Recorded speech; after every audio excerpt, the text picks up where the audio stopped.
Friends, आज हम देखेंगे effect of temperature on resistivity या फिर रेजिस्टेंस पे। मतलब रेजिस्टेंस पर टेम्परेचर बढ़ाने घटाने से क्या फ़र्क पड़ता है आपका।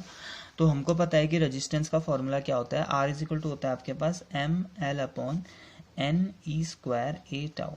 तो this is the value of a resistance. और इस फॉर्मूले के हिसाब से जो स्पेसिफिक रेजिस्टेंस है या जो रेजिस्टिविटी है उसका फॉर्मूला हो जाएगा आपका M upon N E square tau.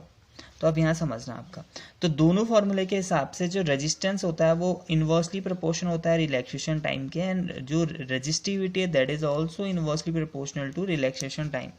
और रिलैक्सेशन टाइम जो टाउ होता है वो क्या होता है, रिलैक्सेशन टाइम होता है आपका कि जो दो कोलिजन, जो फ्री इलेक्ट्रॉन्स है वो कोलिजन करते हैं ना आपका, टकराते हैं एक दूसरे से, दो टक्करों के बीच का टाइम आपका, ठीक है। तो दो कंजिगेटिव टक्करों के बीच का टाइम वो होता है आपका रिलैक्सेशन टाइम। अब यहाँ ध्यान देना, फिर देखो अगर जब हम टेम्परेचर बढ़ाते हैं ना उससे क्या होता है, फिर आपका टेम्परेचर जैसे ही बढ़ाते हैं वैसे ही आप लोग का जो भी आपका मटेरियल की बात हम कर रहे हैं वहाँ पर जो देखो वहाँ पर ना एक तो फ्री इलेक्ट्रॉन्स होते हैं, साथ में ना वो जो होस्ट एटम है वो भी होगा आप लोग का अंदर।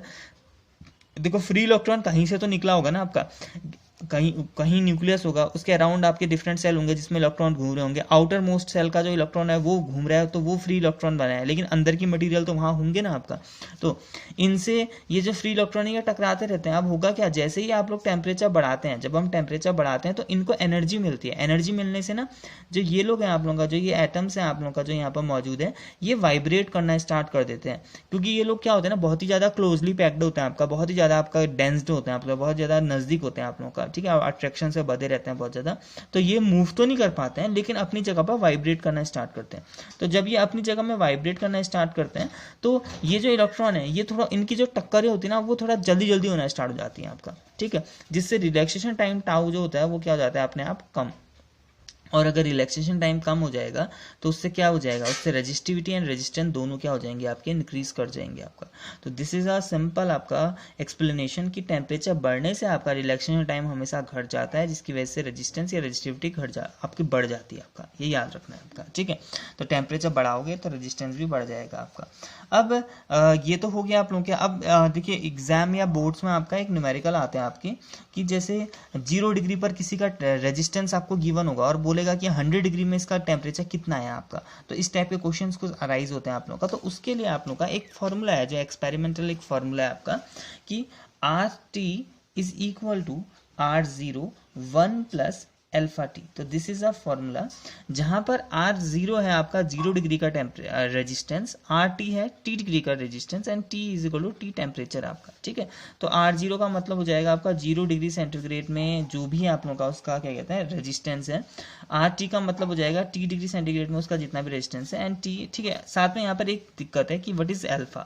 तो जो अल्फा होता है इसका नाम होता है आप लोगों के पास टेम्परेचर कोफिशिएंट ऑफ रेजिस्टेंस, या इसको normally temperature coefficient of resistance भी बोला जाता है, कभी कभी टेम्परेचर कोफिशिएंट ऑफ रेजिस्टिविटी भी बोल देते हैं आप लोगों का, ठीक है। तो अब इस अल्फा का मतलब क्या होता है, मतलब अल्फा तो हमें पता चल गया, ठीक है। अब इस अल्फा की मीनिंग क्या है आप लोग का, व्हाट इज अल्फा, अल्फा होता क्या है आप लोग का। तो अल्फा का बस सिंपल सा मीनिंग ये होता है आप लोग का कि अगर आप 1 डिग्री सेंटीग्रेड कभी बढ़ाते हो किसी भी मटेरियल का, 1 डिग्री सेंटीग्रेड अगर आप बढ़ा रहे हो उसमें टेम्परेचर 1 डिग्री सेंटीग्रेड चेंज कर रहे हो, ठीक है। 1 डिग्री चेंज करने पर रेजिस्टेंस में कितना चेंजेस आता है, कितना फ्रैक्शनल चेंज आ रहा है, कितना पॉइंट, वैसे बहुत कम आता है आपका, 1 डिग्री बढ़ाने पर बहुत कम चेंजेस आते हैं आपका।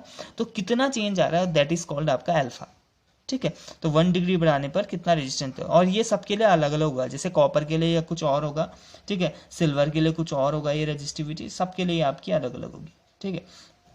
तो याद रखना है व्हाट इज अल्फा। कभी कभी पूछा जाता है, डेफिनेशन पूछ ली जाएगी आपकी कि टेम्परेचर कोफिशिएंट डिफाइन करो आपका, तो आप बोलोगे कि आपका किसी भी मटेरियल में 1 डिग्री टेम्परेचर बढ़ाने पर उसका रेजिस्टेंस जितना भी इंक्रीज हो रहा है आप लोगों का, उसी को कहते हैं हम आपका क्या कहते हैं अल्फा, ठीक है। अब टेम्परेचर कोफिशिएंट ऑफ रेजिस्टेंस, और इसकी यूनिट क्या होगी, इसकी यूनिट सिंपल से पर डिग्री सेंटीग्रेड। तो 1 डिग्री सेंटीग्रेड बढ़ाने पर जितना भी आपका रेजिस्टेंस बढ़ रहा है आपका, ठीक है। नाउ ये तो हो गया। अब एक दूसरा न्यूमेरिकल, एक दूसरा फॉर्मूला होता है, ये फॉर्मूला तो हो गया आप लोगों का। अब एक दूसरा फॉर्मूला है वो भी याद रखना आपका, वो है आपका R2 is equal to R1 1 plus alpha T2 minus T1। तो this is also a formula जो आपका न्यूमेरिकल में आपका यूज होगा। देखो ये वाला जो फॉर्मूला है ये स्पेसिफिकली 0 डिग्री और T डिग्री के बीच का है, ठीक है।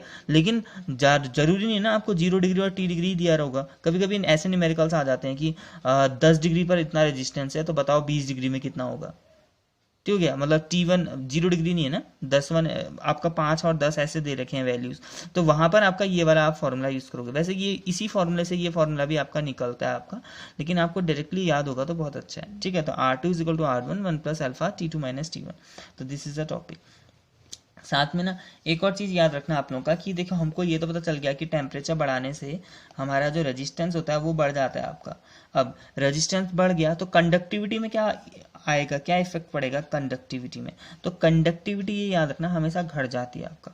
ठीक है, घटती है, ये याद रखना। कंडक्टिविटी का मतलब क्या है, रेजिस्टेंस का उल्टा। रेजिस्टेंस अपोजिशन लगाता है करंट के फ्लो में, तो कंडक्टिविटी कितना इजीली करंट फ्लो हो रही है, दैट वाज कॉल्ड आपकी कंडक्टिविटी।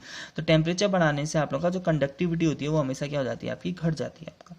ठीक है, और ये तो कुछ चीज़ें हो गई आप लोगों का। ठीक है, नाउ जो नेक्स्ट आपका जो वीडियो बनेगा उसमें हम न्यूमेरिकल करेंगे आपका। तो जो यूनिट सेकंड है आप लोगों का फिजिक्स की करंट इलेक्ट्रिसिटी वाली, उसको 2 चैप्टर में हमने कन्वर्ट कर दिया है। पहला वाला जो चैप्टर है वो ये उसका लास्ट टॉपिक है, एंड सेकंड चैप्टर जो आएगा वो होगा आपका electric sales and Kirchhoff's law वाला, तो वो करेंगे। लेकिन पहले हम इसके न्यूमेरिकल देखेंगे। ठीक है, तो कल न्यूमेरिकल होंगे।